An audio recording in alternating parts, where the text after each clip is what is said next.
संघर्षर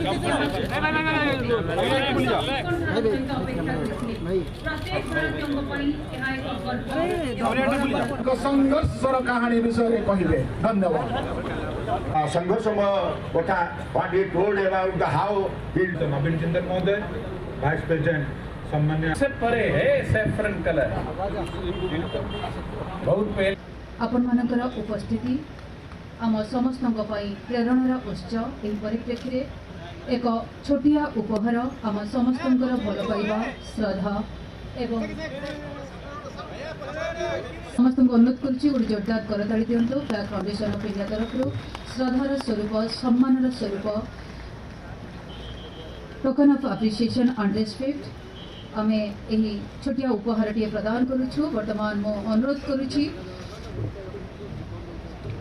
पुरीर मानवर विधायक श्रीजुक्त जयंत कुमार षडंगी महोदय को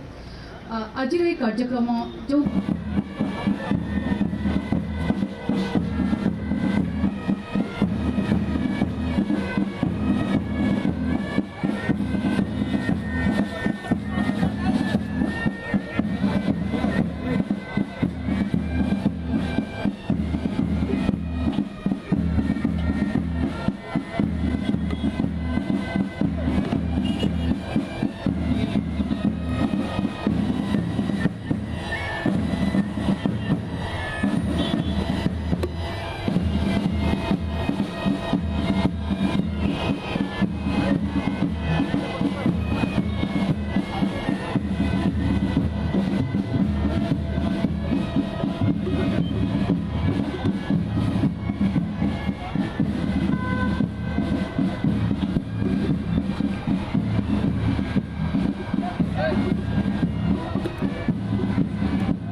वर्तमान समय स्वागत अभिभाषण।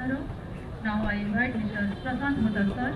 President and group head of JSP for deliver his service.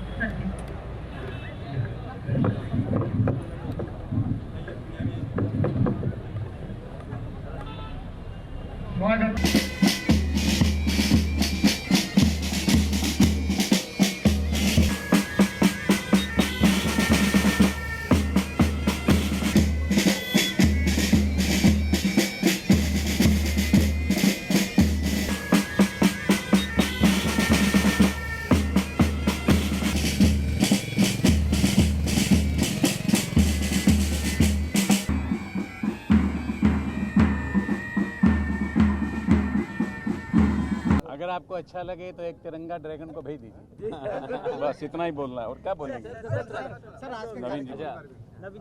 आज हम बहुत ही आभारी हैं महामहिम राज्यपाल जी के, जो उनके आशीर्वचनों से आज जो है आज उनके कर कमलों द्वारा आज जो है पुरी के द्वार पर आज 108 फुट ऊंचा राष्ट्रीय ध्वज आज फहराया गया है। तो जब हम यहाँ से आज भगवान जगन्नाथ जी का आशीर्वाद लेकर के कि देश की सेवा ही ईश्वर की पूजा है, देश के लोगों की सेवा ही ईश्वर की पूजा है, ये संदेश आज जाएगा। और जो आज महामहिम राज्यपाल जी ने जो आज हमें मार्गदर्शन किया है कि हम जो है अपने देश के लिए हम सब समर्पित होकर के हम काम करें, और जब हम देश के लिए काम करते हैं तो भगवान जगन्नाथ जी का आशीर्वाद भी हमारे साथ होगा, और हमारा देश अपने सिद्धांतों पे चलते हुए जरूर आज जो है एक विश्व गुरु बन करके उभरेगा। तो मैं महामहिम राज्यपाल जी से मैं आग्रह करूंगा कि वो अपने आशीर्वचन। कितना कठिन तो नहीं कहेंगे, कितना कोशिश था आपका संग्राम, थोड़े देखिए जब मैंने ये प्रारंभ किया तब मैं 22 वर्ष का था, तो आप समझ सकते हैं कि एक 22 वर्ष का जो युवा है उसके लिए जो है भारत सरकार से टक्कर लेना कोई आसान नहीं होता। जो हमारा कामकाज है उसके अंदर काम में नुकसान हो रहा था, फैक्ट्री में नुकसान हो रहा था, तो लेकिन हमने अपने पिताजी श्री ओम प्रकाश जिंदल जी से उनसे हमने प्रेरणा ली, जो कि महामहिम राज्यपाल जी के बहुत मित्र रहे, और उनसे प्रेरणा लेकर के हमने कहा कि नहीं, जिस चीज़ में आदमी को विश्वास हो उस चीज़ के लिए उसको संघर्ष करना चाहिए। तो 10 साल जो संघर्ष किया उसमें मुझे महामहिम राज्यपाल जी जो कि हमारे हरियाणा से हैं, इनका भी मुझे समय समय पर बहुत इनका प्रोत्साहन मिला और मुझे लाखों लोगों का आशीर्वाद मिला, जिसके कारण ये 10 साल का समय, कहने में 10 साल 1 सेकंड लगता है, लेकिन 10 साल का समय और कोर्ट कचहरी जा कर के कितनी बार हाई कोर्ट में, कितनी बार सुप्रीम कोर्ट में, कभी कभी डर लगता था, कभी कभी कोई ऐसी स्टेटमेंट दे देते थे, और फिर भारत सरकार ने मेरे ऊपर जो है करीब ये बात है करीब 98 या 99 की मानहानि का भी कंटेम्प्ट और सुप्रीम कोर्ट केस भी मेरे ऊपर कर दिया। तो मुझे डर लगता था, लेकिन ये मुझे विश्वास था कि एक प्रतीकात्मक कदम के रूप में राष्ट्रीय ध्वज फहराना जो है हर भारतीय नागरिक का एक मौलिक अधिकार होना चाहिए, मौलिक अधिकार है, और इसको फहराने से ये केवल एक प्रतीकात्मक कदम है, लेकिन प्रतीकात्मक कदम की भी बहुत महत्व होता है। जब हम राष्ट्रीय ध्वज फहराते हैं तो हम अपने मज़हब से ऊपर उठकर, राजनीतिक दल से ऊपर उठकर हम एक केवल यही दिखाते हैं कि हम सब एक हैं, और अगर हम सब एकजुट होकर के, हम मिलकर के काम करेंगे, एक दूसरे को एक अनुकूल वातावरण में एक हम काम करेंगे, तो हम मिलजुल करके अपने सपनों के भारत का निर्माण कर सकते हैं। तो उसके लिए कि ये प्रतीकात्मक कदम है, और मेरे लिए बहुत खुशी की बात है कि जैसे कि अभी महामहिम राज्यपाल जी ने कहा कि आज़ादी का अमृत महोत्सव बनाने के समय में भारत सरकार ने भी, माननीय प्रधानमंत्री जी ने एक अभियान के रूप में कि हर घर तिरंगा फहराया जाए, क्योंकि तिरंगे से बड़ा हमारे देश का सबसे पावन प्रतीक हमारा तिरंगा झंडा है। जब हर घर तिरंगा फहराएगा तो लोगों की भावनाएं देश के प्रति अपने आप, देश प्रेम जो है उससे उजागर होता है, अपने आप एक छोटा सा कदम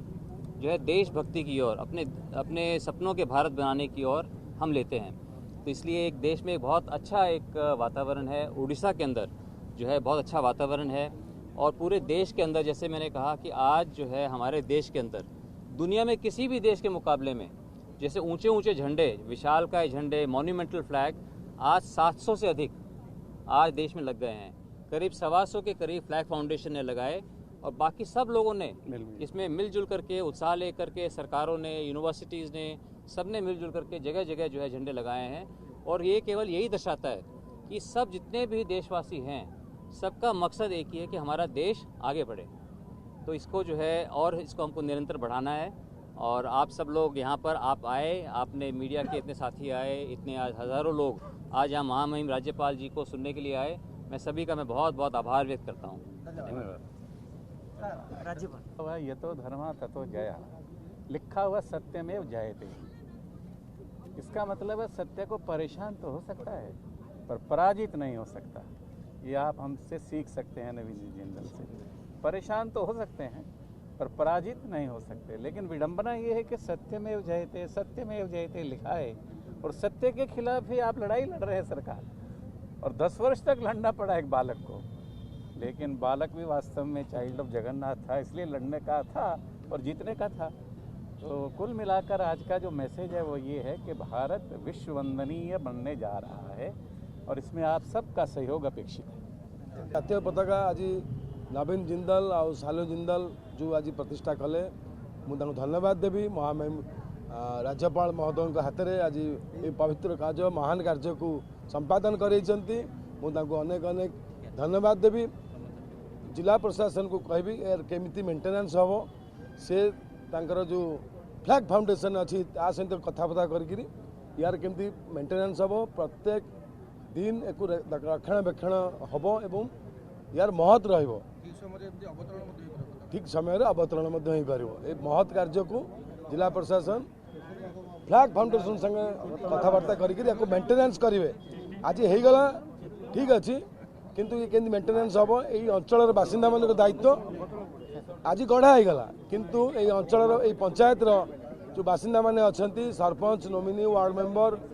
जिते भाई माने अछंती समस्ते मिसिकरी यार महत्व रखिए मेंटेन करेंगे।